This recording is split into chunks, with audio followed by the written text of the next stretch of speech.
It was supposed to be just another ordinary day at school. Children arriving with their colorful backpacks, smiles spread across the hallways, and that typical excitement of a school morning. But for one particular child, that day would mark the beginning of one of the most painful and unfair experiences of their life. From the moment they set foot in that environment, it felt like something in the air already carried a strange weight. The looks from some teachers and students were different, filled with distrust and prejudice. And the reason? Something as absurd as it was revolting. The color of their skin. It all started subtly. A comment here, a muffled laugh there. Small actions that, to those who have never gone through this, might seem insignificant. But for someone living it firsthand, it was like carrying a weight that grew heavier by the minute. During recess, when all the other children ran to the playground, this child remained alone in a corner, trying to understand the reason for so much distance.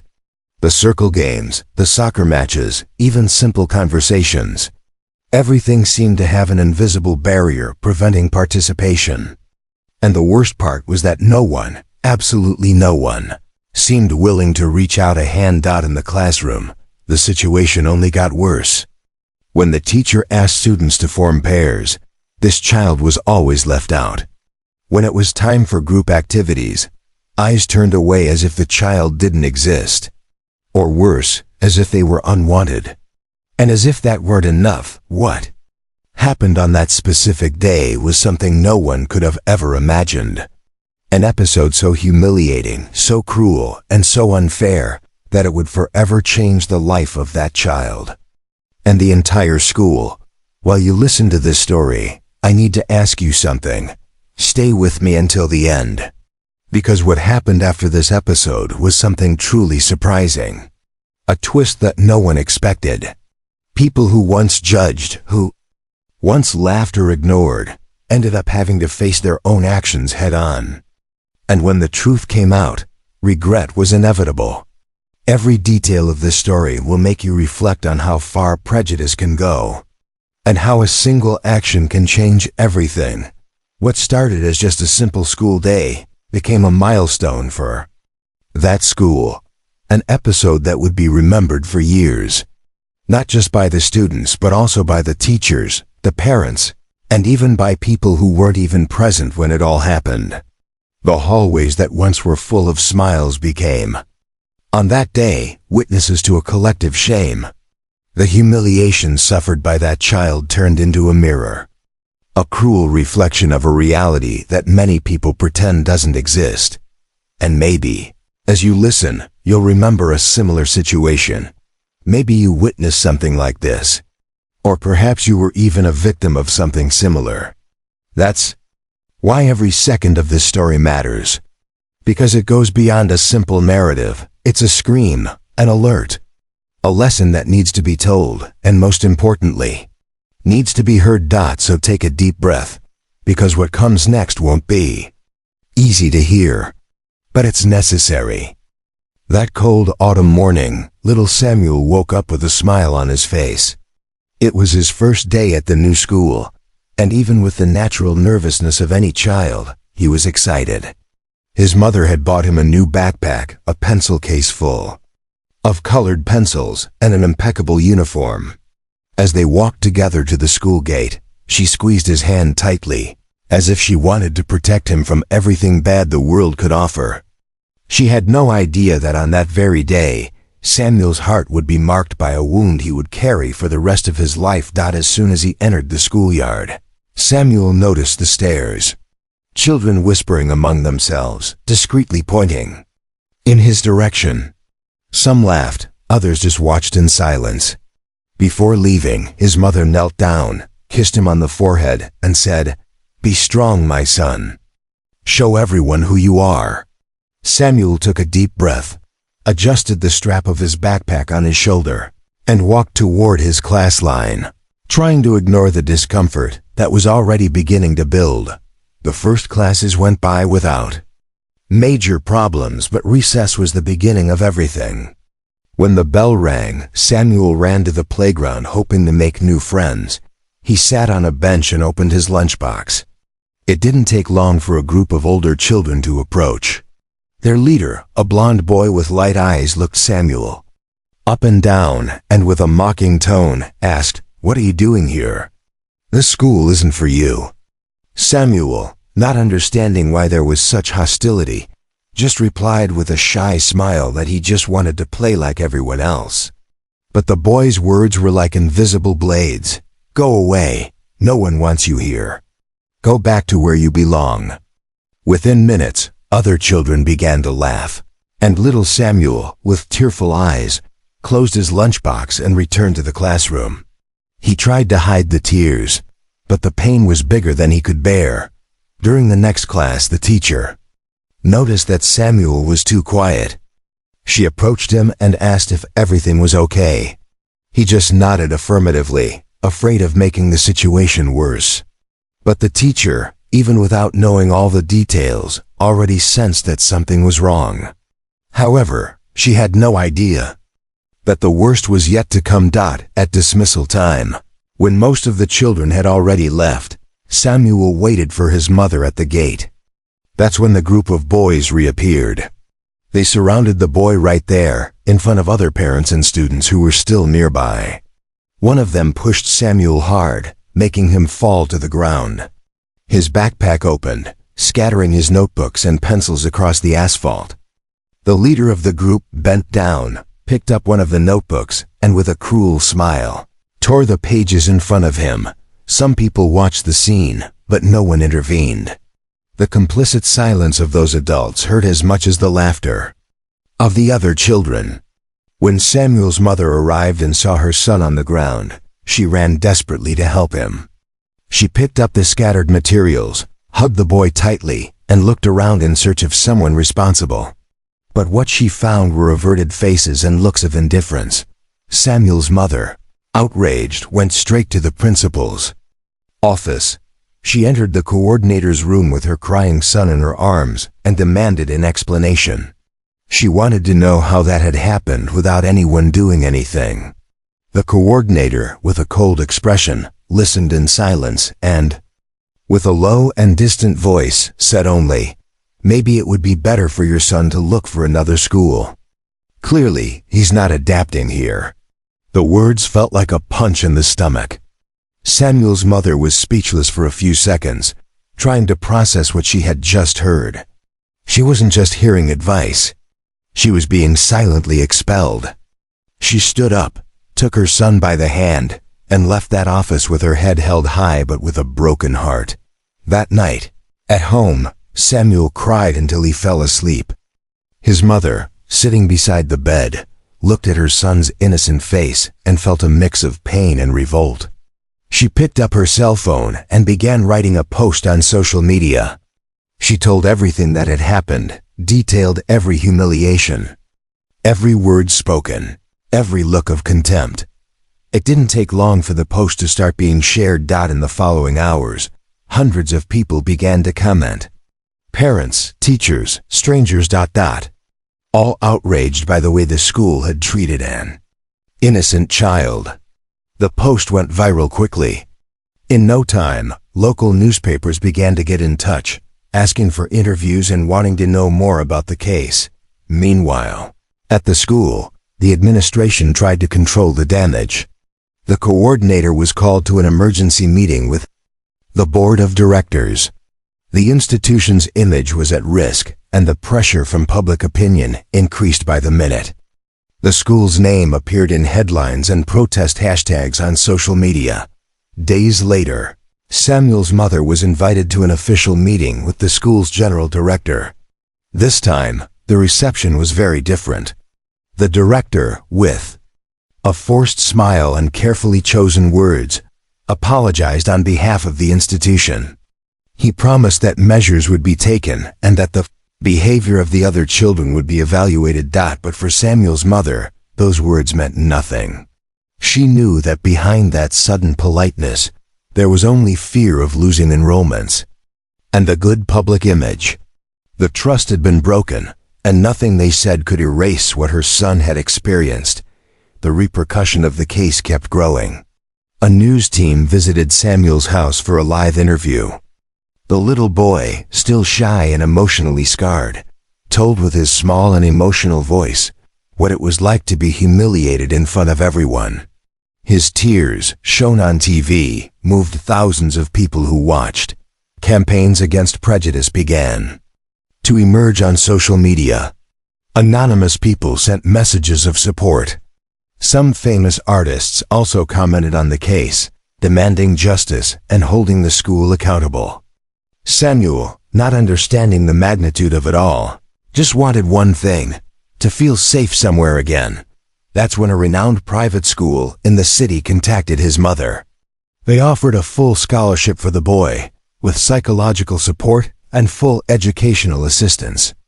The proposal seemed like a dream after everything they had gone through. Meanwhile, the director and the coordinator from the old school were called to provide explanations to the Ministry of Education. Investigations were opened, and reports of other similar cases began to surface. What once seemed like an isolated case now appeared to be a worrying pattern of behavior within that institution. Samuel's mother, even emotionally exhausted, didn't let the case be forgotten. She participated in debates, TV programs, and events about inclusion and the fight against racism in schools. She turned the pain into an active voice, and her story became a reference for other mothers who also faced situations of prejudice. Samuel, little by little, started smiling again. At the new school, he was welcomed with care and respect. He made new friends, and over time, the wound in his heart began to heal, leaving only the mark of a past he would never forget. But on silent nights, when he looked at the ceiling of his room before falling asleep, he still wondered why it all had happened. Why had they made him feel so small? Why had no one defended him when he needed it most? That was a question that might never have an answer.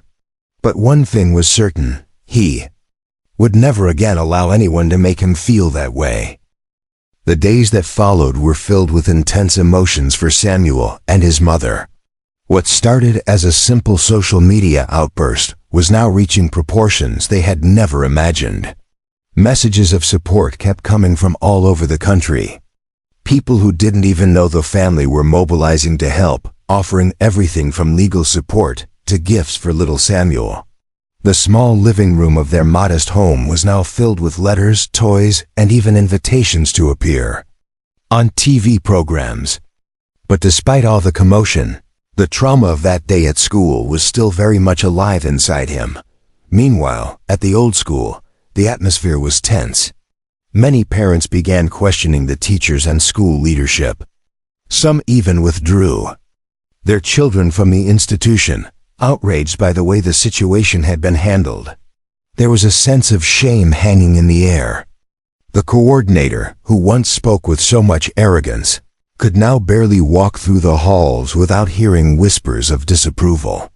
The principal, under pressure from higher authorities, was forced to record a public apology, trying to salvage the school's reputation, which was plummeting with each new TV report. But what the school management didn't expect was that, in the midst of all this, a former employee would decide to reveal secrets that had been hidden for years.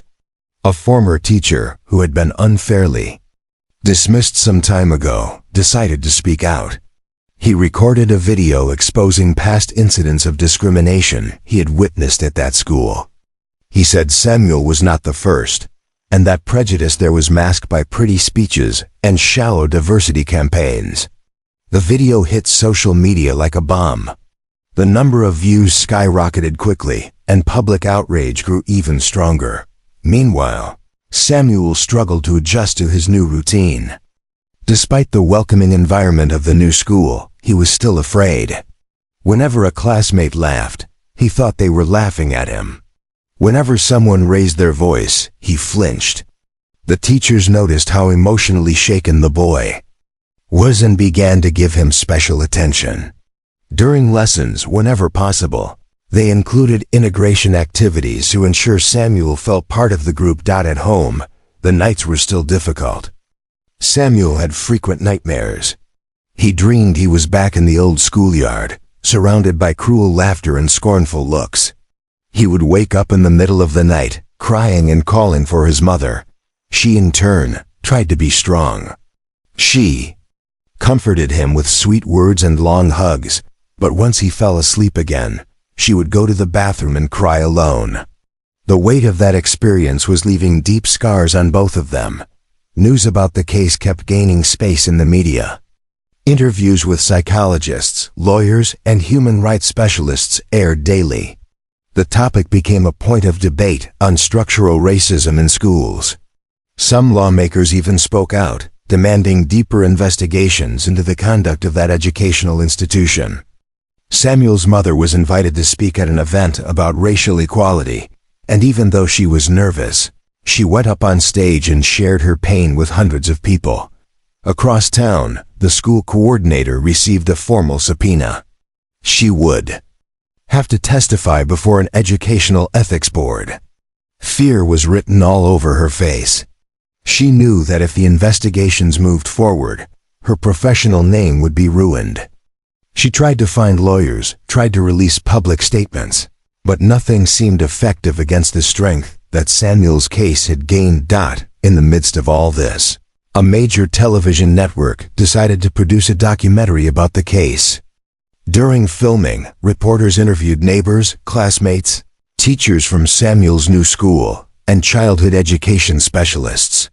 The program would air during prime time, and public anticipation was huge. Everyone wanted to know more about the boy who, unintentionally, had become a symbol of resistance against prejudice. During the recordings, the documentary director asked Samuel to show the drawings he had made in recent days. On each sheet, the boy expressed his feelings with simple but emotionally charged strokes. In one drawing, there was a school surrounded by shadows and a small boy in the center, with tears running down his face. The image moved even the most experienced members of the production team. When the documentary's air date arrived, millions of people sat in front of their TVs. Watching his own story being told that way, Samuel looked at his mother with tears welling up in his eyes. But this time, they weren't tears of sadness. They were tears of pride. For the first time, he felt heard, understood, and protected. The entire country now knew what had happened to him, and the public's response was immediate. After the documentary, numerous human rights NGOs began using Samuel's story as an example in anti-racism campaigns. His image started appearing on posters with the phrase, "No child deserves to go through this." The mobilization was so huge that the case reached international child rights organizations. Meanwhile, Samuel's mother received invitations for lectures, interviews, and meetings with other mothers who also had children victimized by prejudice in schools. She turned her pain into activism. She wrote a moving article for a major newspaper, detailing the day of the humiliation and everything that followed. The text went viral, shared by thousands of people. Amid all this public reaction, the Ministry of Education decided to conduct a strict audit in all schools across the region. They wanted to ensure that situations like Samuel's would never happen again. The old school was forced to undergo a complete restructuring. Some staff members were fired, and new diversity and inclusion training programs were implemented. But even with all these achievements, Samuel still had difficult days.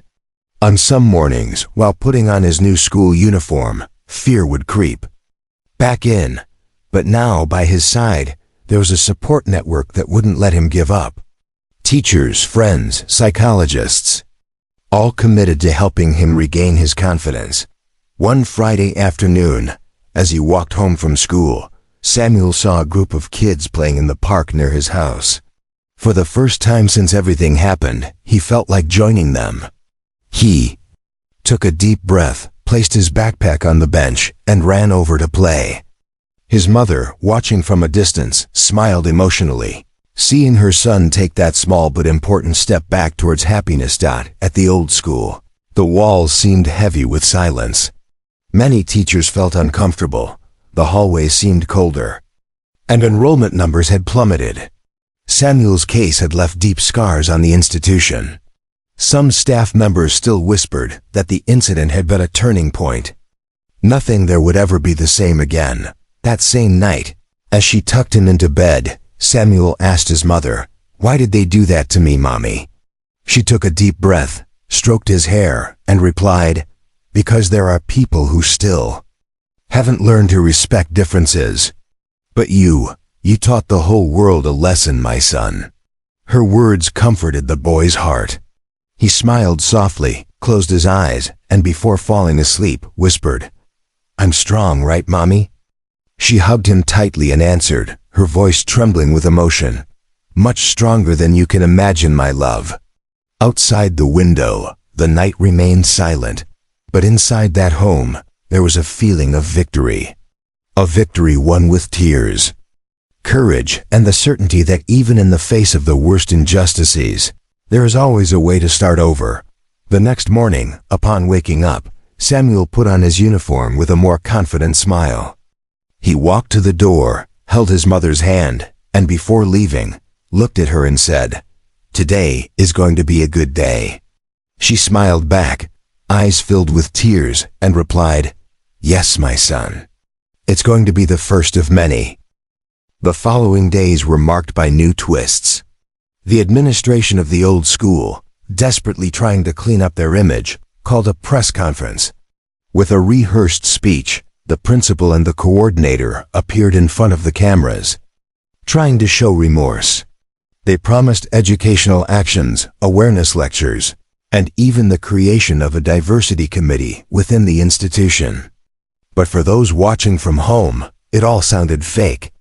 Many parents with children still enrolled knew this was just a desperate attempt to save an already shattered reputation. Social media exploded with comments accusing the school of opportunism and hypocrisy. Meanwhile, at the new school, Samuel was beginning to blossom. The attentive teachers noticed the boy had a special talent for music. During a classroom activity, when the teacher asked each child to sing a song they liked, Samuel surprised everyone with his sweet and well-tuned voice. The music teacher, deeply moved, decided to help him develop this gift. She started giving him extra lessons, encouraging him to express himself through songs. For the first time in a long while, Samuel felt he had something special that no one could take away from him. But the path to emotional healing was still long. On some mornings, Samuel woke up saying he didn't want to go to school, afraid of reliving it all over again. His mother, patient and loving, talked to him, hugged him, and encouraged him to face his fears. She knew that each step, no matter how small, was a victory. At night, before sleeping, they created the habit of saying a little prayer together. They always thanked for the day that had passed and asked for strength for the next one. As Samuel's life started to find a new rhythm, the former school principal received an official summons to attend a public hearing on discrimination cases in schools across the country. He would be questioned before a congressional committee, broadcast live on TV. The pressure was immense. Activist groups had already announced they would be present outside the building with banners and posters demanding justice. On the day of the hearing, the room was packed. Representatives of human rights organizations, journalists, teachers, and even some former students were present. When the principal began to speak, his voice trembled. The questions were direct, incisive, leaving no room for empty excuses.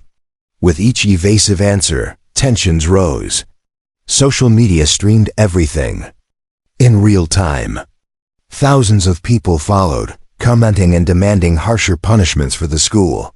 Outside, Samuel's mother was also present. From a distance, she watched everything with a mix of nervousness and hope. She didn't want revenge. She wanted justice. She needed to be sure that no other child would go through what her son had endured. As the principal tried to justify the unjustifiable, she held a photo of Samuel on a sign that read, "For him, and for all invisible children." Samuel's case inspired movements in other cities. Parents of children who had also suffered discrimination began sharing their stories. In forums, blogs, and radio shows, reports of school racism began to surface at an alarming rate. What was once hidden was now coming to light with full force. A true wave of denunciation swept the country, and Samuel's name became a symbol of resistance. A few weeks later, a bookstore chain decided to release a collection of real stories about overcoming and fighting prejudice. The opening chapter was dedicated to Samuel. The text, written by a renowned journalist, described in detail everything that had happened from the day of the humiliation to the moment Samuel found his voice again at the new school. The book sold thousands of copies and became the subject of debates in schools and universities. Meanwhile, Samuel continued with his music lessons. Noticing his talent, the teacher signed him up for a local children's singing contest. When the day of the performance arrived, the auditorium was full. Sitting in the front row, Samuel's mother could barely hold back tears of emotion. When the boy stepped onto the stage and began to sing, the room fell silent. The purity of his voice, mixed with the emotion he carried, made many people in the audience cry. At the end of the performance, Samuel received a standing ovation. With a shy smile, he looked at his mother and saw in her eyes the pride he had always dreamed of evoking. That night became one of the happiest moments of his life. For the first time, he felt he was being seen not for the color of his skin, but for the talent and strength he carried inside. Meanwhile, the lawsuits against the school continued in court.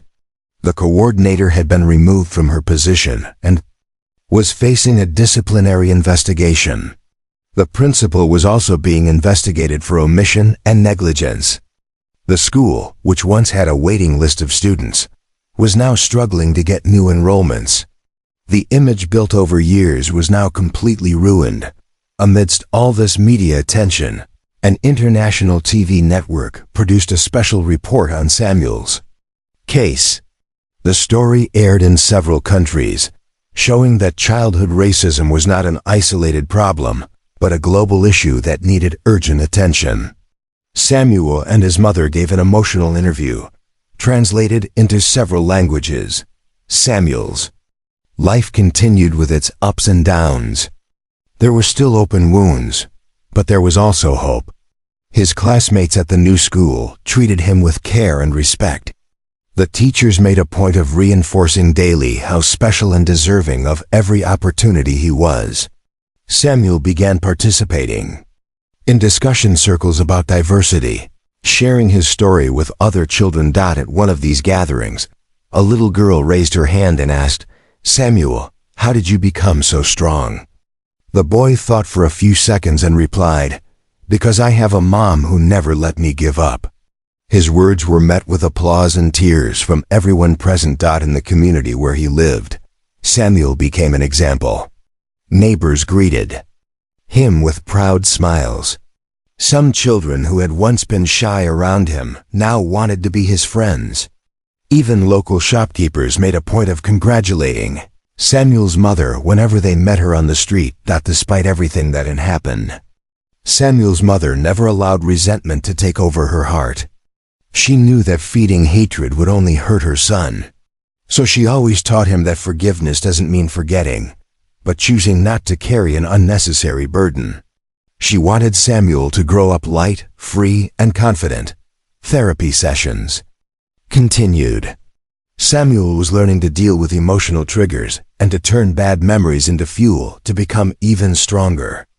The psychologist praised his progress at every session, saying the boy's resilience was rare and inspiring. One Sunday afternoon, during a walk in the park, Samuel and his mother unexpectedly ran into one of the boys who had mocked him at the old school. The boy, visibly embarrassed, approached with his head down and apologized. He said that back then, he had just followed the others without thinking about the consequences. Samuel looked at his mother, who gave him an encouraging nod, and then replied with surprising maturity for his age, "I forgive you, but I hope you never do this to anyone else again." Samuel's mother couldn't hold back her tears upon hearing those words. She knew that, at that moment, her son was taking a giant step toward complete healing. As they walked home, she hugged him tightly and said, "You are an incredible boy, Samuel. Never let anyone make you think otherwise." Across town, the old school now seemed like a ghost building. Empty classrooms, silent hallways, and torn posters on the walls were the only remnants of a time everyone wanted to forget. For many, Samuel's case was a harsh but necessary lesson. That night, lying in bed and staring at the ceiling, Samuel smiled. For the first time in a long while, he slept peacefully, certain that his voice had been heard, and that his story would never be forgotten. Time went by, and although the scars were still there, Samuel had found a new way of looking at life. Each morning was an opportunity to start over, to prove to himself and to the world that he would not be defined by a moment of pain.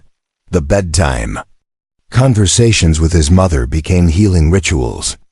They talked about future dreams, about the places they wanted to visit, about the challenges still ahead, but most of all, about how they would overcome each one.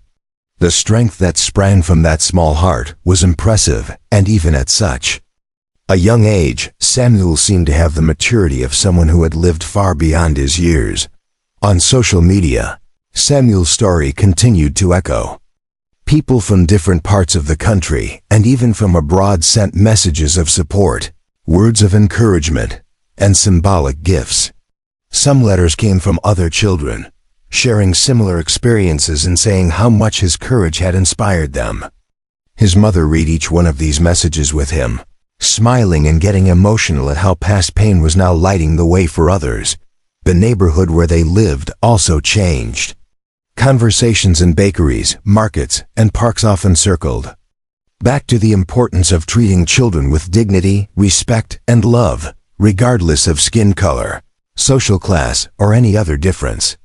Many local schools started internal anti-prejudice campaigns, using Samuel's case as an example of what should never happen to any child again. Meanwhile, the former principal and coordinator faced real consequences. The court case moved forward, and with each new hearing, the two were confronted with evidence, testimonies, and reports confirming the gravity of the negligence and discrimination committed. The school's lawyers did everything they could to minimize the damage, but public opinion had already delivered its verdict long before the final sentence. What happened to Samuel was unacceptable.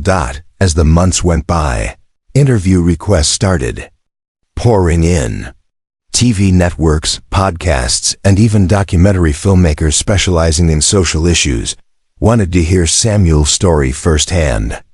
At first, his mother hesitated, worried about exposing her son too much. But after many conversations, they both decided it was important to share the truth so that other voices would not be silenced.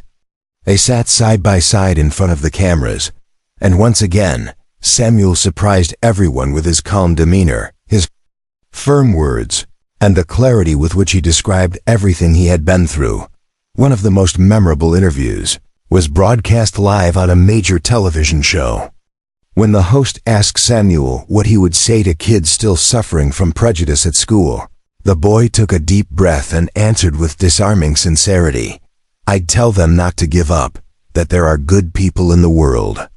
That one bad school isn't the end of life. That we can find a place where we're truly respected." The audience gave him a standing ovation, and on social media, that clip went viral within hours. His new school had truly become a second home. Classmates treated him with kindness, and teachers made a point of reminding him daily how talented, smart, and special he was. In music class, Samuel was already standing out and even earned a small solo in the end-of-year performance. On the day of the show, as he stepped onto the stage, the boy looked out at the audience, saw his mother, his friends, his teachers, and knew, at that moment, that life was giving him a new chance to be happy. The impact of Samuel's story even reached the Ministry of Education. A new bill was discussed, focused on combating racism in schools and establishing protocols for welcoming and supporting victims of prejudice. During one of the congressional sessions, Samuel's mentioned as an example of resilience and hope. His story, which began with tears and pain, was now inspiring real changes in public policy. At home, life became lighter. On weekends, mother and son went for walks in the park, had picnics, went to the movies, and dreamed together. Samuel started making plans for the future. He said he wanted to be a singer or maybe a music teacher to help other children find in art a way to express feelings that sometimes words couldn't translate. The sleepless nights became fewer. Now when he lay down, Samuel slept with the peace of someone who knew he had won one of life's hardest battles. His mother, always close by, continued to protect him, but now with the reassurance that her son was emotionally stronger. Fear had given way to hope. The former classmates who had laughed at him, mocked him, or remained silent accomplices now watched from a distance. Many felt ashamed seeing how much the story had spread. Some sent apology messages. Others preferred to remain silent, but all had been impacted in some way. Samuel, with the maturity life had forced him to gain, chose to move forward without holding grudges, but also without forgetting. On social media, a hashtag with his name continued to trend whenever a new discussion about school racism emerged. Social movements, NGOs, and influencers kept citing his story as a symbol of resistance. Samuel had become an important voice in the fight against prejudice, even though he had never asked for it. But now he understood that maybe this was the purpose behind everything he had lived. One late afternoon, as they watched the sunset from their living room window, Samuel's mother looked at him and said, "Do you have any idea how much of a difference you've already made in so many people's lives?" The boy smiled with his usual sweet and simple way and replied, "If it's to help someone, everything I went through was worth it."